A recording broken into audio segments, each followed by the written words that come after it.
ಯಶವಂತಪುರ ವಿಧಾನಸಭಾ ಕ್ಷೇತ್ರದ ಉಳ್ಳಾಲ್ವಾಡಿನ ದುಬಾಸಿಪಾಳ್ಯದಲ್ಲಿ ನೂತನವಾಗಿ ನಿರ್ಮಿಸಿರುವ ರೈಲ್ವೆ ಕೆಳಸೇತುವೆಯನ್ನ ಕ್ಷೇತ್ರದ ಶಾಸಕರಾದ ಎಸ್ಟಿ ಸೋಮಶೇಖರ್ ಇಂದು ಲೋಕಾರ್ಪಣೆ ಮಾಡಿದರು. 2017ರಲ್ಲಿ ಆರಂಭವಾದ ಈ ಕಾಮಗಾರಿ ಸುಮಾರು 6 ಕೋಟಿ ಎಂದು ಅಂದಾಜಿಸಲಾಗಿತ್ತು. ಆದರೆ ಕಾಮಗಾರಿ ಮುಗಿಯುವ ಹೊತ್ತಿಗೆ 10 ಕೋಟಿ ದಾಟಿತು ಎಂದು ಶಾಸಕರು ತಿಳಿಸಿದರು. ಜೊತೆಗೆ ಇನ್ನು ಉಳಿದ ಬಾಕಿ ಕಾಮಗಾರಿಗಳನ್ನ ಆದಷ್ಟು ಬೇಗ ಕೈಗೆತ್ತಿಕೊಳ್ಳುವುದು, ಇದಲ್ಲದೆ ಹೊಯ್ಸಳ ಸರ್ಕಲ್ ಕಡೆಯಿಂದ ಮೈಸೂರು ರಸ್ತೆಗೆ ಸಂಪರ್ಕ ಕಲ್ಪಿಸುವ ಸಲುವಾಗಿ ರೈಲ್ವೆ ಮೇಲು ಸೇತುವೆಯನ್ನ 25 ಕೋಟಿ ವೆಚ್ಚದಲ್ಲಿ ನಿರ್ಮಿಸಲಾಗುವುದು. ಇದನ್ನ ಎಂಪಿ ಎಲೆಕ್ಷನ್ ನಂತರ ಕಾಮಗಾರಿ ಆರಂಭಿಸಲಾಗುವುದು ಎಂದು ತಿಳಿಸಿದರು. ಫಸ್ಟು 6.25 ಕೋಟಿ ಎಸ್ಟಿಮೇಟ್ ಮಾಡಿದರು ರೈಲ್ವೆ ಡಿಪಾರ್ಟ್ಮೆಂಟ್ಗೆ ಕಟ್ಟಬೇಕು ಅಂತಕ್ಕಂಥದ್ದು. ಕೊನೆಯಲ್ಲಿ ಬರ್ತಾ ಬರ್ತಾ ಇನ್ನೂ 3.5 ಕೋಟಿ ಎಕ್ಸ್ಟ್ರಾ ಮಾಡಬೇಕು ಅಂತಕ್ಕಂಥದ್ದು, ಕಟ್ಟಬೇಕು ಅಂತಕ್ಕಂಥದ್ದು ಕೂಡ ಬಂತು. ಸ್ವಲ್ಪ ತಾತ್ಕಾಲಿಕವಾಗಿ ಡಿಲೇ ಆಗ್ತಿತ್ತು. ನಾನು ಅಸೋಸಿಯೇಷನ್ನವ್ರ ಹತ್ರ ಒಂದು ಲೆಟರ್ ತೆಗೆದುಕೊಂಡು ಪೆಟಿಷನ್ ಕಮಿಟಿಗೆ ಇಟ್ಟು ಅದನ್ನು ಅಲ್ಲಿ ಫಸ್ಟ್ ಕಮಿಟ್ ಮಾಡಿಸಿದೆ ನಾನು. ಅಂದರೆ 3.5 ಕೋಟಿ ಕೊಡಬೇಕಾಗ್ತದೆ ಅಂಥೇಳಿ. ಸೆಕೆಂಡು ಕಮಿಷನರ್ 2ನೇ ಮೀಟಿಂಗ್ ಆಯಿತು. ಆ ಮೀಟಿಂಗ್ನಲ್ಲೂ ಕೂಡ ಇಲ್ಲ, ನೀವು 3.5 ಕೋಟಿ ಕಟ್ಬಿಡಿ ರೈಲ್ವೆ ಡಿಪಾರ್ಟ್ಮೆಂಟಿಗೆ. ಅದನ್ನು ತಿರ್ಗಾ ಯಾತಕ್ಕೆ 3.5 ಕೋಟಿ ಅಂತ ಎಸ್ಟಿಮೇಟ್ ಮಾಡೋಕ್ಕೆ ಹೋದ್ರೆ ಇನ್ನು 3 ತಿಂಗಳಾಗ್ತದೆ ಅಂಥೇಳಿ ಕಮಿಟಿಲಿ ಏನು ತೀರ್ಮಾನ ಆಗಿತ್ತು ಅದನ್ನು ಕೊಟ್ಟರು. ಡಿಸೆಂಬರ್ 31 ಒಳಗಡೆ ಇದನ್ನು ಕಂಪ್ಲೀಟ್ ಮಾಡ್ತೀವಿ ಅಂತಕ್ಕಂಥದ್ದು ಕಮಿಟ್ಮೆಂಟ್ ಆಯಿತು.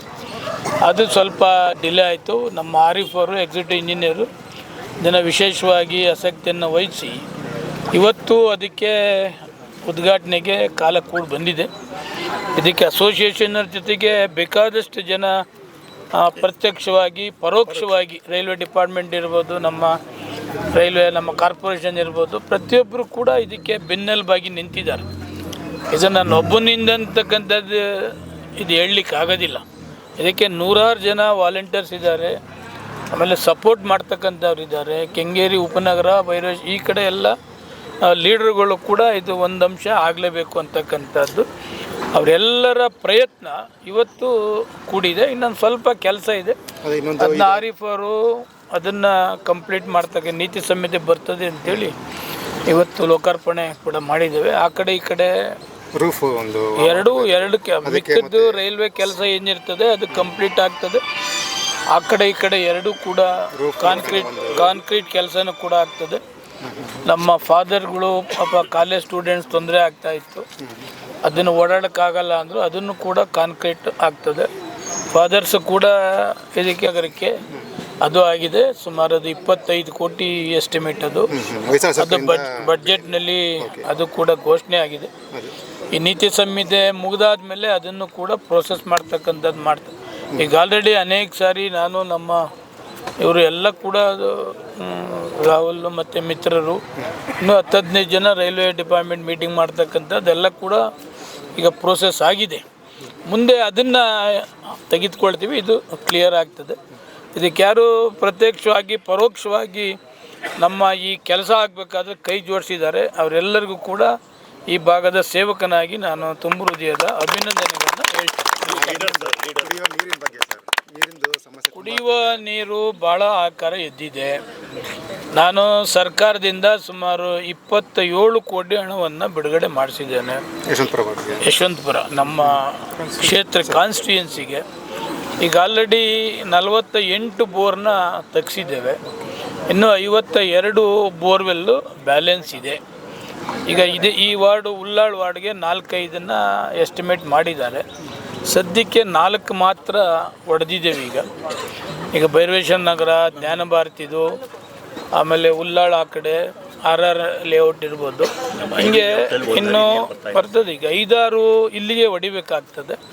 ಅದು ಬೋರ್ ರಿಪೇರಿ ಅಂತೇಳಿ ವಾಪಸ್ ಹೋಗಿದೆ, ಇವತ್ತು ವಾಪಸ್ ಬರ್ತದೆ. ಒಂದೊಂದು ವಾರ್ಡ್ಗೆ ಒಂದೊಂದು ಬೋರ್ವೆಲ್ ಗಾಡಿನ ಬಿಟ್ಟಿದ್ದೇವೆ. ಆಮೇಲೆ BWSSB ಅವರು ಕೂಡ ಹೊಸದಾಗಿ 6 ಬೋರ್ನ ಹಾಕ್ಸ್ಬೇಕು ಅಂತಕ್ಕಂಥದ್ದು ಕೂಡ ಆದೇಶ ಆಗಿದೆ. ಅವರು ಕೂಡ ಟ್ಯಾಂಕರಲ್ಲಿ BWSSB ನೀರನ್ನ ಉಚಿತವಾಗಿ ಹೊಡಿತಕ್ಕಂಥದ್ದು ಕೂಡ ಆಗ್ತಾಯಿದೆ. ಕಾರ್ಪೊರೇಷನ್ನಲ್ಲೂ ಕೂಡ ಸುಮಾರು ಈಗ ಮೊನ್ನೆ 7.5 ಕೋಟಿ ಹಣ ಬಿಡುಗಡೆ ಮಾಡಿಸಿದ್ದೇನೆ. ಅದು ಬೋರ್ವೆಲ್ ರಿಪೇರಿ ಇರ್ಬೋದು, ಆಮೇಲೆ ಗಾಡೀಲಿ ಹೊಡಿತಕ್ಕಂಥದ್ದು.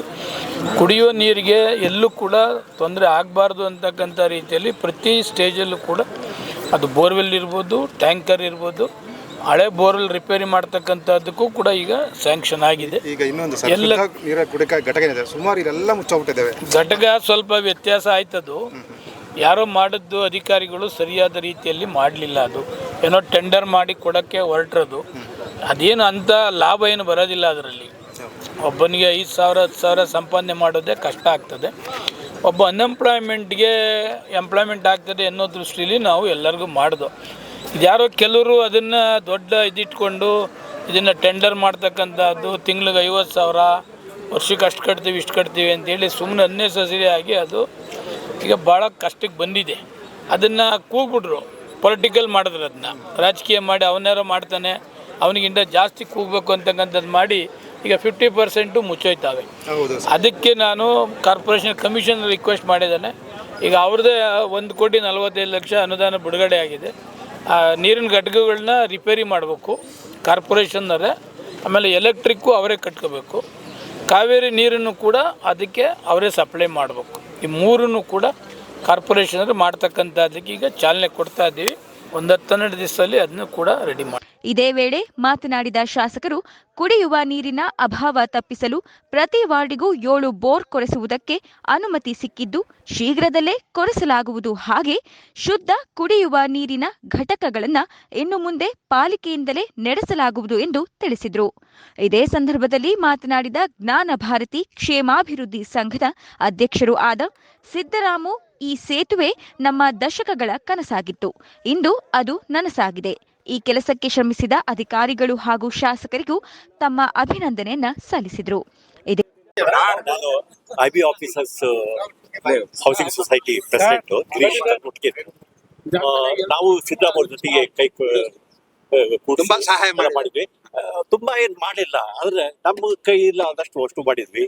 ನಮ್ಮ ಡಿಪಾರ್ಟ್ಮೆಂಟ್ ವತಿಯಿಂದ ಡೆಲ್ಲಿಲೂ ಅಲ್ಲೇ ರೈಲ್ವೆ ಮಿನಿಸ್ಟ್ರಿ ಹೇಳಿಸಿ ಅದೆಲ್ಲ ಮಾಡ್ತಾ ಇತ್ತು. ಅಲ್ಲಿ ಇಲ್ಲಿ ನಮ್ಮ ಸಿದ್ದರಾಮಯ್ಯ ಅವರಂತೂ ಭಗೀರಥ ಪ್ರಯತ್ನ ಮಾಡಿದರು. ಆಮೇಲೆ ಇಲ್ಲಿ ನಮ್ಮ ಲೋಕಲ್ MLA ಅವರು ಮಾಡಿದ್ದು ಇದು ಅವ್ರ ಸೇವೆ ಅಷ್ಟಿಷ್ಟಲ್ಲ. ಇದಕ್ಕಾಗಿ ಇದು ಅಟ್ಲೀಸ್ಟ್ 16 ವರ್ಷ ಹೊಡೆದಾಡಿ ಮಾಡಿದ್ದು, ಇದಕ್ಕೆ ನಮ್ಗೆ ಸಂತೋಷ ಆಗಿದೆ. Thank you. ಈ ಸಂದರ್ಭದಲ್ಲಿ ಶಾಸಕರಿಗೆ ಸನ್ಮಾನವನ್ನ ಸಮರ್ಪಿಸಲಾಯಿತು.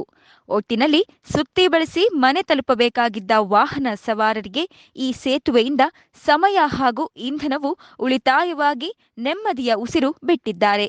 ಮತ್ತೊಂದು ವಿಡಿಯೋದಲ್ಲಿ ಮತ್ತೆ ಸಿಗೋಣ. ನೋಡ್ತಾ ಇರಿ ವಿಜಯ ವಿಶ್ವವಾಣಿ ಯೂಟ್ಯೂಬ್ ಚಾನೆಲ್.